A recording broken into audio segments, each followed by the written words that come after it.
Hello dear students, तो आज है हमारा डे 19 जिसमें हम अकाउंटिंग रेशियो के नए प्रॉफिटेबिलिटी रेशियो के बारे में पढ़ेंगे। तो आज का हमारा टॉपिक होगा प्रॉफिटेबिलिटी रेशियो। अब प्रॉफिटेबिलिटी रेशियो में हम कंपनी की प्रॉफिट अर्न करने की कैपेसिटी को बताते हैं।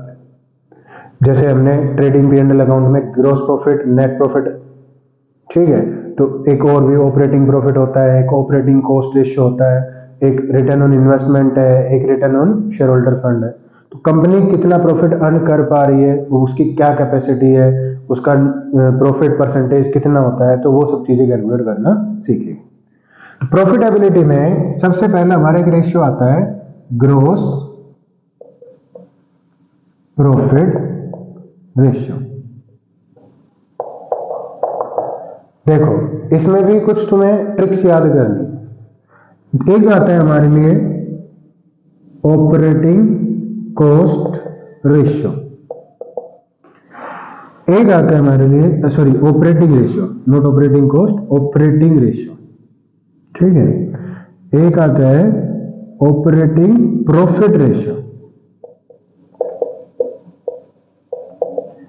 एक हमें कैलकुलेट करना है नेट प्रॉफिट रेशियो।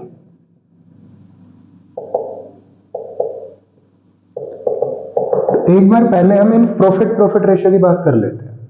जैसे टर्नओवर रेशियो में लास्ट में मैंने क्या बताया था कि अगर तुम्हें वर्किंग कैपिटल टर्नओवर रेशियो निकालना है तो सेल अपॉन वर्किंग कैपिटल कर दो, यानी कि सेल के अपॉन में जो भी पूछा है उसको, ठीक है।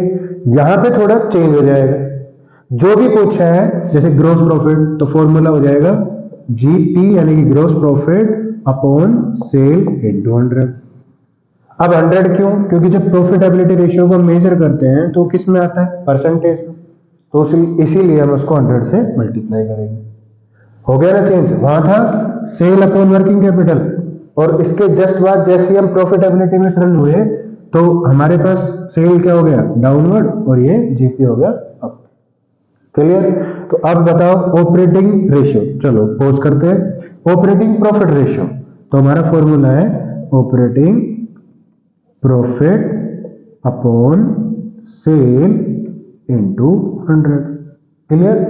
नेट प्रॉफिट रेशियो बताओ, तो यहां पे क्या पूछा है? नेट प्रॉफिट यानी कि NP upon sale into 100। Clear? ऐसे ही ऑपरेटिंग रेशियो का फॉर्मूला होता है, यहां पे हमें ऑपरेटिंग खर्चे की बात करनी होती है, operating cost upon sale into 100। Clear हुआ इतना? तो इस तरीके से कैलकुलेशन हमें करनी सीख। अब बारी आती है हमारे छोटे छोटे पॉइंट्स की कि सर ये ग्रॉस प्रॉफिट अमाउंट कैसे निकलेगा? इन्वेंटरी टर्नओवर रेशियो में याद करो, sale minus GP equals to क्या हो गया था? सीओजीएस। इस बार सीओजीएस की वैल्यू कैलकुलेट कर रहे थे, अब हमें क्या करना है? ग्रॉस प्रॉफिट की वैल्यूएशन, तो sale minus COGS equals to gross profit. एक पॉइंट क्लियर? हम जब ऑपरेटिंग रेशियो कैलकुलेट करेंगे तो हमें क्या कैलकुलेशन चाहिए? Operating cost. ऑपरेटिंग कॉस्ट का एक सीधा सा मतलब यह है, एक ऐसी कॉस्ट यानी कि वो खर्चा जो हम बिजनेस को ऑपरेट, मेन रेवेन्यू जनरेट को ऑपरेट करने के लिए करते हैं। तो देखो, जो भी हमें बिजनेस में बेचे हैं गुड्स वगैरह, तो उसकी ऑपरेटिंग कॉस्ट तो क्या होती है? गुड्स की कॉस्ट तो क्या होती है, जिसको तुम क्या बोलते हैं? Cost of goods sold. और उसके अलावा, इस कॉस्ट ऑफ गुड्स सोल्ड के अलावा हमने जो भी खर्चे एक्सपेंसेस किए हैं बिजनेस को ऑपरेट करने से रिलेटेड, उनको हम कहते हैं ऑपरेटिंग एक्सपेंसेस। उनको हम क्या कर लेंगे? Operating expenses are included into COGS. क्या कैलकुलेट करते time? Equals to operating cost. Sir ये सीओजीएस तो आपने पहले बता दिया था, क्या बताया था? Opening stock plus purchase plus direct wages plus other direct expenses minus closing stock. ये 5 आइटम को एडजस्ट करना होता है। अदर डायरेक्ट एक्सपेंसेस लाइक क्या बोलते हैं? कैरीज इनवर्ड, ठीक है, octroi, factory, factory rent, office factory electricity bill charges, fuel, तो ये सब चीजें हमारी जो भी हम बिजनेस को ऑपरेट करने, सॉरी गुड्स को मैन्युफैक्चर करते टाइम खर्चा कर रहे हैं, वो सारे क्या कहलाते हैं, ऑपरेटिंग। फैक्ट्री में लेके आए, उनको मैन्युफैक्चर कर रहे हैं, तो उस टाइम चाहे वो लोडिंग का खर्चा हो, चाहे वो अनलोडिंग का खर्चा हो, चाहे वो गुड्स को उस मशीन में डालने का खर्चा हो, जैसा भी हो, लेबर कॉस्ट वगैरह कुछ भी, तो वो तो इंक्लूड हो जाती है सीओजीएस में। अब गुड्स बनने के बाद, लेकिन मार्कर एक गुड्स है, तो इस मार्कर को बनने के बाद उसको हम फैक्ट्री से बाहर निकालते हैं, और उसको फैक्ट्री से बाहर निकालते टाइम जो जो हम खर्चे करते हैं उनको हम कहते हैं other operating expenses. Operating expenses like हमने इसकी लेबलिंग करी, हमने इनका एडवर्टीजमेंट करा, हमने सेल्स मैनेजर से सेल करवाई, हमने उनके लिए ऑफिस वगैरह बनाए, तो ऑफिस का एक्सपेंसेस, एडमिनिस्ट्रेटिव एक्सपेंसेस, तो कौन कौन से खर्चे आते हैं? सबसे पहले सेलिंग एंड डिस्ट्रीब्यूशन लिख लो, फिर उसके बाद एडमिनिस्ट्रेटिव एक्सपेंसेस, भाई जो भी हमारे ऑफिशियल एक्सपेंसेस होते हैं, मैनेजर वगैरह के कुछ ऐसे खर्चे, ठीक है, प्लस एम्प्लॉयमेंट बेनिफिट एक्सपेंसेस लिख लो, यानी कि जिन जिन एम्प्लॉइयों को, जो भी हमारी कंपनी का एम्प्लॉई है उसके बेनिफिट के लिए जो खर्चा किया हो, कि कंपनियां क्या करती है, एम्प्लॉइज को ट्रांसपोर्टेशन फैसिलिटी प्रोवाइड करा रही है, उनको लंच, टी ब्रेक, स्नैक्स वगैरह प्रोवाइड कराती है, उनको माइंड फ्रेश रखने के लिए, एंटरटेनमेंट के लिए कुछ ट्रिप वगैरह प्लान करती है, उनको मोटिवेट करने के लिए कुछ तैयार करती है, तो वो सारे खर्चे किसके फेवर में होते हैं? Employment benefit expenses. भाई उनको जैसे मेडिकल फैसिलिटी वगैरह भी, एचआरए वगैरह भी प्रोवाइड कराती है, वो एम्प्लॉयमेंट बेनिफिट एक्सपेंसेस। प्लस जो भी हम ऑफिस में बैठ के काम करते हैं, तो उस टाइम हमें ऑफिस का कोई भी रेंट देना हो सकता है। अच्छा, रेंट ही क्यों, उसके इलेक्ट्रिसिटी बिल भी होते हैं, तो हम यहाँ पे डायरेक्टली लिख देते हैं ऑफिस एक्सपेंसेस। भाई एटलीस्ट बिल तो जाएगा, इलेक्ट्रिसिटी बिल हो सकता है, वाटर सप्लाई हो सकती है, ठीक है, कोई स्वीपर हो सकता है, उनके खर्चे। उसके अलावा देखो, एडमिनिस्ट्रेटिव हो गया, सेलिंग एंड डिस्ट्रीब्यूशन हो गया, एडमिनिस्ट्रेटिव हो गया, एम्प्लॉय बेनिफिट हो गया, ऑफिस एक्सपेंसेस हो गया, एडवर्टाइजमेंट एक्सपेंसेस। जो भी मशीन वगैरह यूज करते हैं उनको क्या लगता है? डेप्रिसिएशन, और इंटेंजिबल को अमोर्टाइज करते हैं, तो अमोर्टाइजेशन एक्सपेंसेस, ठीक है। तो ये कुछ खर्चे ऐसे हैं जिन पर हम क्या चार्ज करते हैं, जिन पर हम क्या कैलकुलेट करते हैं, इनको सब करके ऑपरेटिंग एक्सपेंसेस। और जब तुम सीओजीएस में कॉस्ट ऑफ गुड्स सोल्ड या cost of revenue from operation plus operating expenses equals to operating cost, clear है ना? अगर ठीक, अब हम चलते हैं ऑपरेटिंग प्रॉफिट के बारे में। तो ऑपरेटिंग प्रॉफिट का एक सिंपल मेथड तो है ये कि सेल माइनस ऑपरेटिंग कॉस्ट।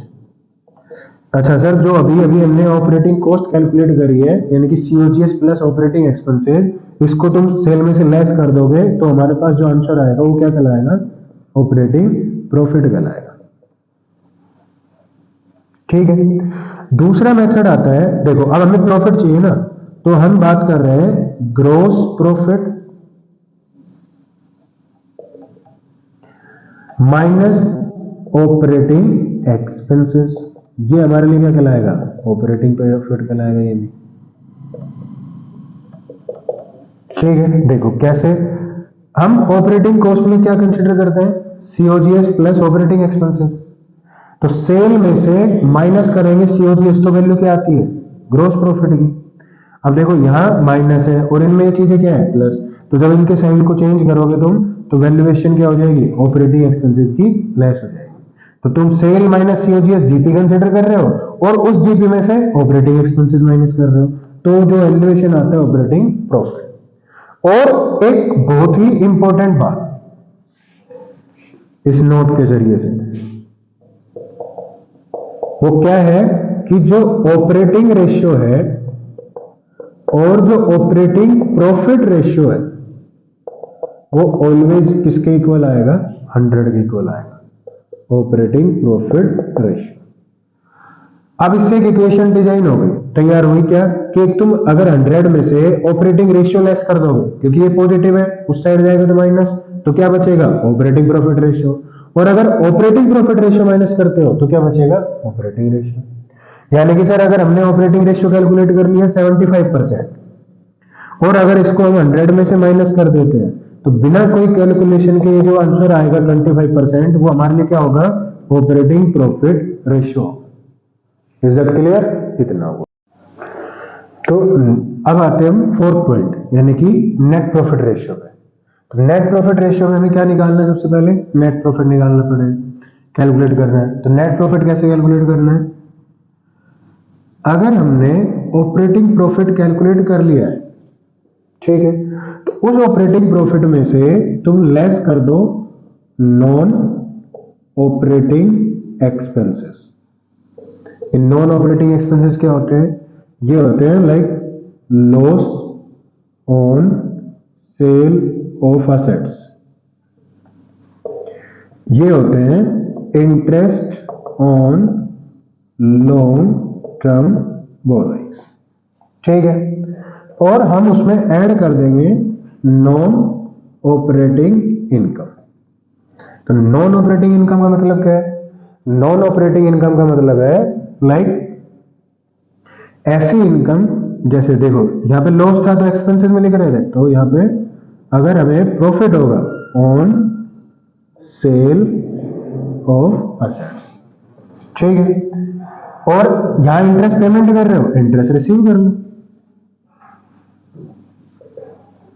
भाई। डिविडेंड भी रिसीव कर सकते हैं हम, रेंट भी रिसीव कर सकते हैं। तो वो हमारी सारी इनकम जो नॉन ऑपरेटिंग है, यानी कि जो हमने बिजनेस की मेन रेवेन्यू एक्टिविटी के अलावा, ठीक है। जैसे मैं एग्जांपल बताऊं कि एक स्कूल बिल्डिंग है, ठीक है, वो स्कूल से रेवेन्यू जनरेट करती है तो ऑपरेटिंग एक्टिविटी इनकम। और अगर हम उस स्कूल बिल्डिंग को किसी और पर्पज से यूज करते हैं, लाइक फंक्शन के टाइम में हमने किसी के वहां पे शादी वगैरह का अरेंजमेंट करवा दिया, ठीक है, बिल्डिंग है, ग्राउंड है, तो यूज हो सकता है, तो उससे हमें कोई इनकम मिल गई। स्कूल की बस हमने उसको क्या करा, यूज कर लिया ट्रांसपोर्टेशन में, कि जैसे वोटिंग टाइम में हमने उसको इलेक्शन ड्यूटी में लगा दिया, ठीक है, लाइक बारात में लेके चले गए बस को, तो उससे जो भी रेंट रिसीव होगी वो, मतलब जो भी इनकम रिसीव होगी वो हमारे लिए क्या कहलाएगी, non operating. Business assets, business property use करके ही हम क्या कर रहे हैं, बिजनेस कनेक्शन, बिजनेस एफर्ट्स को यूज करके ही हम क्या कर रहे हैं, रेवेन्यू जनरेट, ठीक है। मैं स्कूल का प्रिंसिपल हूं, मुझे कॉलेज प्रोफेसर आता है, कॉलेज का ओनर आता है कि भाई हमें जो 12th पास आउट होने वाले बच्चे हैं उनकी डिटेल दे दो, जितने भी बच्चे हमारे कॉलेज में एडमिशन लेंगे उनका 5% कमीशन हम आपको देंगे। तो मैं रेवेन्यू स्कूल के डेटा को यूज करके, इंफॉर्मेशन को यूज करके जनरेट कर रहा हूं, तो हमारी इनकम कौन सी कहलाएगी, वो नॉन ऑपरेटिंग। ये काम नहीं हमारा काम है स्कूल चलाना, बच्चों को पढ़ाना, ऐसा, ठीक है। ट्यूशन है तो ट्यूशन पे बच्चे आते हैं, पढ़ते हैं, लेकिन मैंने ट्यूशन का जो बच्चों का डेटा है, जैसे फाउंडेशन के इस कोचिंग सेंटर वालों को प्रोवाइड करा दिया कि भाई तुम ये बच्चे इनरोल होना चाहते हैं तो आप इनको कन्विंस कर लो। क्लियर हो गई बात? तो इस तरीके से जो भी नॉन ऑपरेटिंग इनकम होती है उनको हम क्या कर लेते हैं, प्लस, और नॉन ऑपरेटिंग एक्सपेंसेस को क्या कर देते हैं, माइनस, किस में से, ऑपरेटिंग प्रॉफिट, ठीक है। या फिर मैं क्या कर सकता हूं, एक और मेथड, तुम ग्रॉस प्रॉफिट में से क्या, ग्रॉस प्रॉफिट में क्या ऐड कर लो, अदर इनकम। अदर इनकम से मतलब है चाहे वो नॉन ऑपरेटिंग हो, ठीक है, और चाहे वो ऑपरेटिंग हो, और माइनस कर दो अदर एक्सपेंसेस, या ऑल इनडायरेक्ट एक्सपेंसेस भी कह सकते हैं।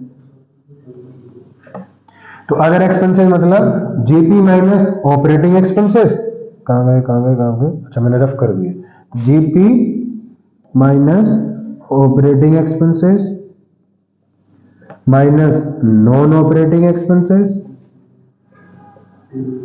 प्लस अदर इनकम, ठीक है। तो इस तरीके से हमारा कि इसकी कैलकुलेशन हो जाएगी, हमें जो वैल्यू मिलेगी वो क्या कहलाएगा, नेट प्रॉफिट। क्लियर हुआ? तो अब हम चलते हैं हमारे लास्ट पे, ठीक है। तो हमने उधर पढ़े थे 4 और हमारे 2 कुछ और, तो जिनमें एक आता है रिटर्न ऑन इन्वेस्टमेंट, या मैं इसको रिटर्न ऑन कैपिटल एम्प्लॉयड भी बोल सकता हूं, या मैं इसको रिटर्न ऑन नेट एसेट्स भी बोल सकता हूं, ठीक है। तो कैपिटल एम्प्लॉयड या नेट एसेट्स में हमने आपको बताया था कि वो इन्वेस्टमेंट, शेयर होल्डर फंड और non current liability. Capital employed का मतलब क्या है, owners capital plus borrowed capital. अब देखो कैसे याद करना है फॉर्मूला। तो हम बात कर रहे हैं उन रिटर्न की जो हमारी इन्वेस्टमेंट के बदले में हम उनको एज ए रिटर्न प्रोवाइड कराएंगे, ठीक है। और मैंने बताया कि इन्वेस्टमेंट से मतलब है शेयर होल्डर फंड की इन्वेस्टमेंट यानी कि ओनर्स कैपिटल, और नॉन करंट लायबिलिटी यानी कि बोरोड कैपिटल।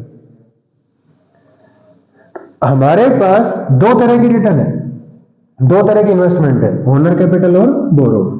तो बोरोड कैपिटल पे तो हम क्या पे करते हैं, इंटरेस्ट, और ओनर कैपिटल पे हम क्या पे करते हैं, पार्ट ऑफ प्रॉफिट यानी कि डिविडेंड, ठीक है। तो इसके लिए हमें एक ऐसी रिटर्न अमाउंट चाहिए जिसमें हमारे इंटरेस्ट हो, नॉन करंट लायबिलिटी का इंटरेस्ट इंक्लूड हो और शेयर होल्डर फंड का प्रॉफिट शेयर इंक्लूड हो। और ऐसे प्रॉफिट को हम क्या कहते हैं, profit before interest and tax या earning before interest and tax, ठीक है। ये तो हमारे हो गए अपर पार्ट। अब लोअर पार्ट में इन्वेस्टमेंट ही हमारे लिए क्या होगा, डिवाइडेशन में है इन्वेस्टमेंट, या फिर कैपिटल एम्प्लॉयड भी मैं लिख सकता हूं, ठीक है। तो ये तो हो गया। अच्छा, अगर रेशियो में निकालना है तो 100%, परसेंटेज में निकालना है तो 100 से 40। अब ऐसे ही हमारे एक और है return on share holder fund.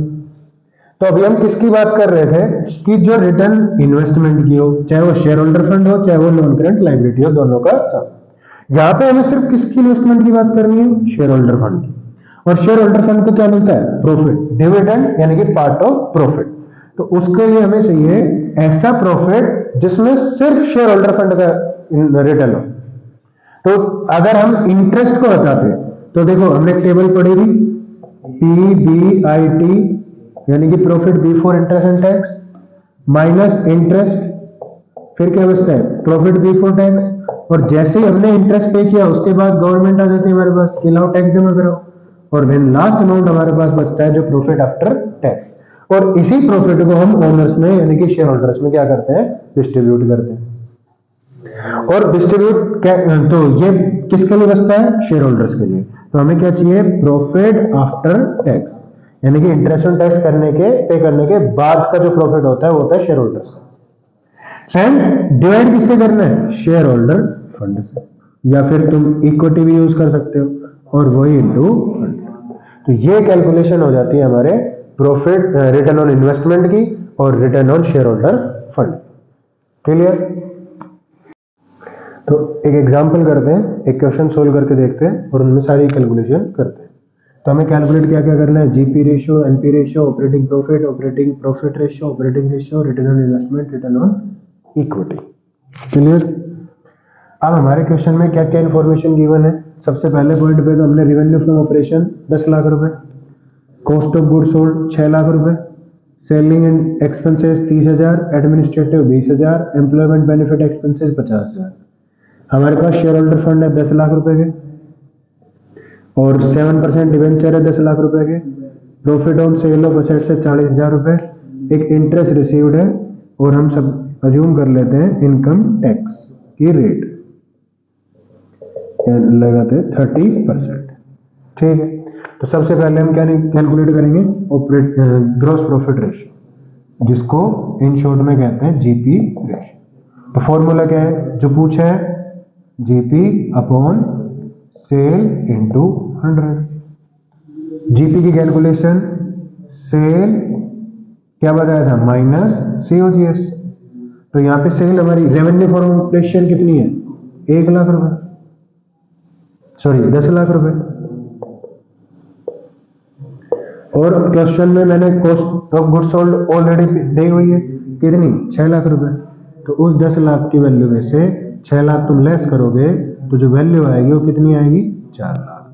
तो ग्रॉस प्रॉफिट हो गया 4 लाख, नेट सेल हो गई 10 लाख इंटू 100, ठीक है। सोल्व करो, 332211, तो हमारा ग्रॉस प्रॉफिट रेशियो आ जाएगा 40% ऑन सेल, क्योंकि सेल के बेसिस पे कंपेयर कर रहे हैं ना, तो हमारे लिए आंसर क्या आ जाएगा, सेल का आ जाएगा।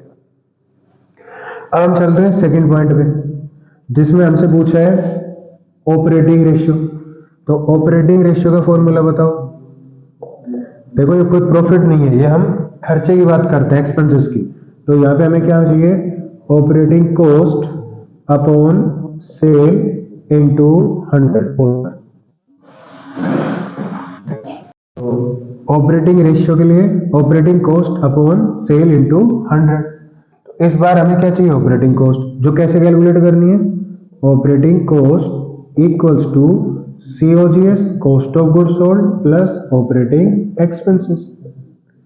तो हमारे पास क्वेश्चन में COGS कितनी बताई हमें, 6 लाख प्लस ऑपरेटिंग एक्सपेंसेस मैंने क्या बताया था, जैसे selling and distribution, administrative, employment benefit expenses. तो ये कुछ हमारे क्या है, ऑपरेटिंग एक्सपेंसेस है। तो कितने हैं, सेलिंग एंड डिस्ट्रीब्यूशन है 30,000, एडमिनिस्ट्रेटिव है 20,000 एंड एम्प्लॉयमेंट बेनिफिट है 50,000। तो हमारी ऑपरेटिंग कॉस्ट की वैल्यू कितनी हो जाएगी, 6, 630, 650 एंड 50, 7 लाख। तो ये 7 लाख हमारी ऑपरेटिंग कॉस्ट। वैल्यू पुट करो, ऑपरेटिंग कॉस्ट 7 लाख अपॉन में नेट सेल 10 लाख इनटू 100। तो लाख से लाख 10 10 जा और 10 7 जा। तो ये हमारे लिए क्या आ जाएगा, 70% ऑपरेटिंग रेशियो। अब हम चलते हैं ऑपरेटिंग प्रॉफिट रेशियो की तरफ। तो मैंने क्या बताया था, तुम्हें कोई कैलकुलेशन करने की जरूरत ही नहीं, कोई नीड नहीं है। क्या कर दो, 100 माइनस ऑपरेटिंग रेशियो। तो 100 माइनस ऑपरेटिंग प्रॉफिट कितना है ना, ऑपरेटिंग रेशियो कितना है 70%। तो हमारा जो ऑपरेटिंग प्रॉफिट रेशियो आएगा वो कितना आ जाएगा, 30%। ठीक है, अब आते हैं हम फोर्थ कैलकुलेशन पे, जिसमें हम कैसे कैलकुलेट करेंगे, नेट प्रॉफिट रेशियो। तो जिसको शॉर्ट में लिखते हैं NP रेशियो। ठीक है, तो इसमें हम क्या लिखते हैं, NP रेशियो। NP रेशियो का फॉर्मूला सर कैलकुलेट करना है, NP किसके बेसिस पे, सेल के बेसिस पे इनटू 100। तो NP का मतलब क्या है, नेट प्रॉफिट। वो कैसे कंसिडर करना बताया था कि या तो तुम ऑपरेटिंग प्रॉफिट कैलकुलेट करोगे, जैसे कि जो कि इसमें क्या नहीं है, तो हम क्या करेंगे, gross profit plus non operating income, non operating income और माइनस ऑपरेटिंग एक्सपेंसेस। देखो तो जीपी हमें कैलकुलेट करा था, gross profit sale minus COGS GP 4 lakh. तो ग्रॉस प्रॉफिट की वैल्यू होगी 4 lakh plus non operating expenses क्या क्या है, देखो तो नॉन ऑपरेटिंग में, सॉरी नॉन ऑपरेटिंग इनकम, हमें एक इंटरेस्ट रिसीव हुआ है 10,000 से और एक profit on sale of assets हुआ है 40,000 से। तो यही हमारी दोनों ऑपरेटिंग इनकम है, 40,000 प्लस 10,000। देखो कवर हो रहा है। तो हमारी दो ही नॉन ऑपरेटिंग इनकम है, 40,000 प्लस 10,000। कौन कौन सी, profit on sale of assets और इंटरेस्ट रिसीव्ड।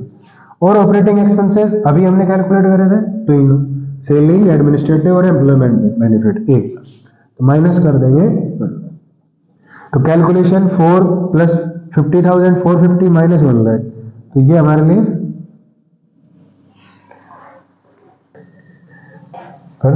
तो ये ग्रॉस प्रॉफिट 4 लाख, 4 लाख 50,000 हमारे नॉन ऑपरेटिंग इनकम और ऑपरेटिंग एक्सपेंसेस 1 लाख।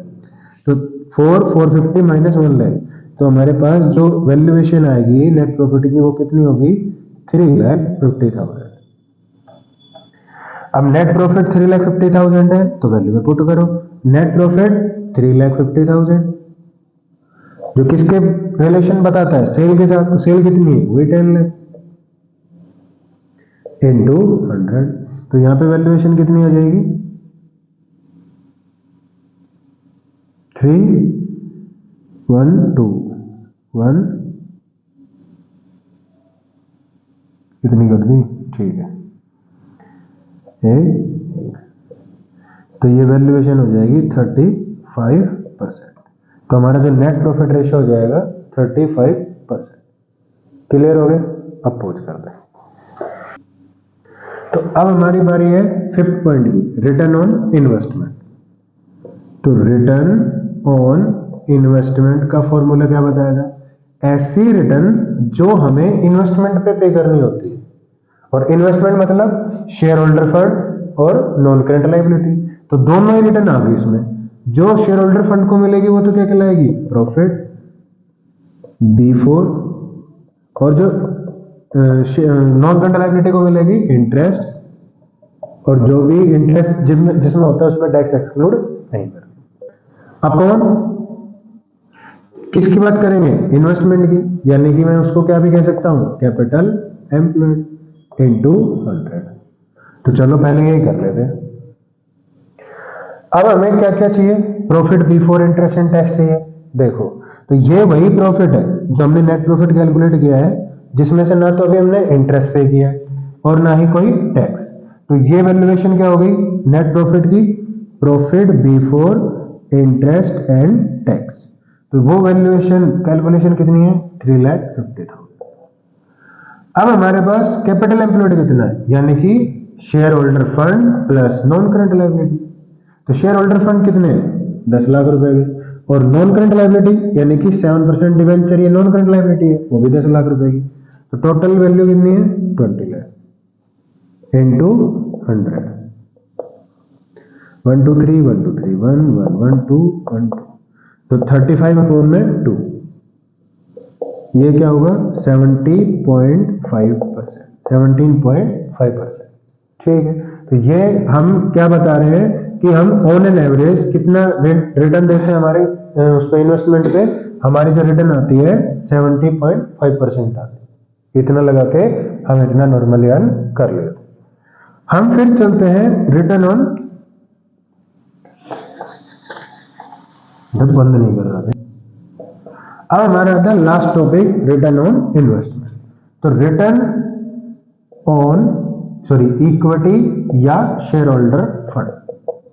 तो ऐसे रिटर्न जो सिर्फ इक्विटी या शेयर होल्डर फंड को रिसीव होती है उसको कहते हैं प्रॉफिट आफ्टर टैक्स, यानी कि सब इंटरेस्ट और टैक्स दोनों पे करने के बाद, upon share holder fund into 100। चलो, अब सर क्वेश्चन में आपने बताया था कि ये जो नेट प्रॉफिट है वही हमारे लिए क्या है? Profit before interest and tax. तो अब प्रॉफिट आफ्टर टैक्स कैसे कैलकुलेट करें? ये टेबल याद रखो, profit before interest and tax कितना है? 3.5 लाख। इसमें से सबसे पहले हम क्या माइनस करेंगे? इंटरेस्ट। कितना है? देखो, हमारे पास जो डिवेंचर है वो कितने रुपए के हैं? 10 लाख, और जो रेट ऑफ इंटरेस्ट क्या है वो कितनी है? 7%। तो हम कितना इंटरेस्ट पे करेंगे उन पे? 70,000। तो माइनस कर देंगे 70,000, तो जो वैल्यूएशन आएगी वो होगी 2.8 लाख, जिसको हम बोलेंगे प्रॉफिट बिफोर टैक्स। ठीक है, और जो हमारे पास क्वेश्चन में इनकम की जो टैक्स रेट है, इनकम टैक्स रेट है वो कितनी है? 50%। थोड़ा वैल्यूएशन सो इजी हो जाएगा। तो इनकम टैक्स रेट कितनी है? 50%। इसमें से हम माइनस करेंगे इनकम टैक्स, कितना? 50%। तो 2.8 लाख का 50% कितना होगा? 1.4 लाख। लेस करो तो हमारे पास जो वैल्यूएशन बचेगी वो क्या बचेगी? 1.4 लाख, यानी कि 1,40,000, जिसको हम बोलेंगे प्रॉफिट आफ्टर टैक्स 1.4 लाख। तो हमें चाहिए भी क्या था? Profit after tax 1,40,000 divided by share holder fund कितना है? शेयर होल्डर फंड हमारे पास 10 लाख के, इनटू 100, 3,3,2,2,1,1। तो हमारा जो सोल्व करने के बाद आंसर आएगा क्या आएगा? 14%। कि हमारे जो शेयर होल्डर फंड्स पे जो रिटर्न आती है ना, जो प्रॉफिट मिलता है, जो अर्निंग आती है, वो क्या है? 40%। तो इस तरीके से हम सारी कैलकुलेशन सोल्व करें। Is that clear?